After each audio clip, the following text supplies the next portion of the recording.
শনিবার সকালে মধ্য হাওড়ায় তৃণমূল কংগ্রেস বিধায়ক অরূপ রায়ের বাড়ির সামনে উত্তেজনা, উঠল চোর চোর স্লোগান। বিক্ষোভকারীদের অভিযোগ, বিধায়কের বাড়ির কাছে থাকা একটি গোডাউন থেকে ত্রিপল সহ অন্যান্য ত্রাণ সামগ্রী পাচার করার চেষ্টা করা হচ্ছিল।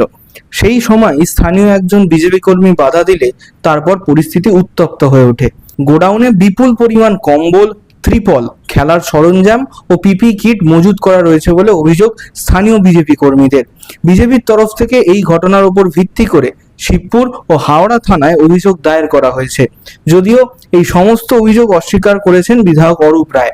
তার দাবি, স্থানীয় বিজেপি কর্মীরা রাজনৈতিক উদ্দেশ্যে এই কাজ করেছেন। মূলত তাকে হেনস্থা করার উদ্দেশ্যেই মিথ্যা অভিযোগ করা হচ্ছে বলে দাবি মধ্য হাওড়ার বিধায়কের। শনিবার সকাল 11টা নাগাদ এই ঘটনাটি ঘটে। অল্প সময়ের মধ্যেই এলাকায় তীব্র উত্তেজনার সৃষ্টি হয়। যে গোডাউনে এই সামগ্রী মজুত করা ছিল, সেই গোডাউনকে ঘিরে বিক্ষোভ দেখাতে থাকেন বিজেপি কর্মীরা। অরূপ রায়ের বাড়ির সামনেই ওঠে চোর চোর স্লোগান। পরিস্থিতি উত্তপ্ত হয়ে ওঠার খবর পেয়ে ঘটনাস্থলে পৌঁছায় পুলিশ। পরবর্তীতে বিক্ষোভকারীদের সঙ্গে পুলিশের বচসা বাঁধলেও বেশ কিছুক্ষণ পর পরিস্থিতি নিয়ন্ত্রণে নিয়ে আসতে সক্ষম হয় পুলিশ বাহিনী। স্থানীয় এক বিজেপি কর্মী অভিযোগ করেছেন, গোডাউন থেকে বস্তা বস্তা ত্রিপল, খেলার সামগ্রী পাচার করার চেষ্টা হচ্ছিল। এখানে আমাদের একটি ছেলে যাচ্ছিল, তখন দেখছি এখান থেকে বস্তা বস্তা তিরপল, কম্বল, স্কুল ডিস্ট্রিক্টের যে খেলার স্পোর্টসের মাল, wicket, pad, cycle, hockey stick,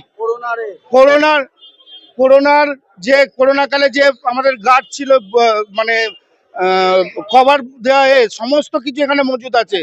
কয়েক লক্ষ টাকার জিনিস এখানে মজুদ আছে, যেগুলো পাচার করছিল। আর এর পেছনে জড়িত শ্যামল মিত্র এবং অরূপ রায়। অরূপ রায়ের বাড়ির সামনে আমরা আমরা আমরা আমরা পুলিশে কমপ্লেন করেছি, এফআইআর করেছি। দরকার হলে অরূপ রায়ের বাড়ি সার্চ করাবো। অরূপ রায়ের বাড়ি সার্চ করতে হবে।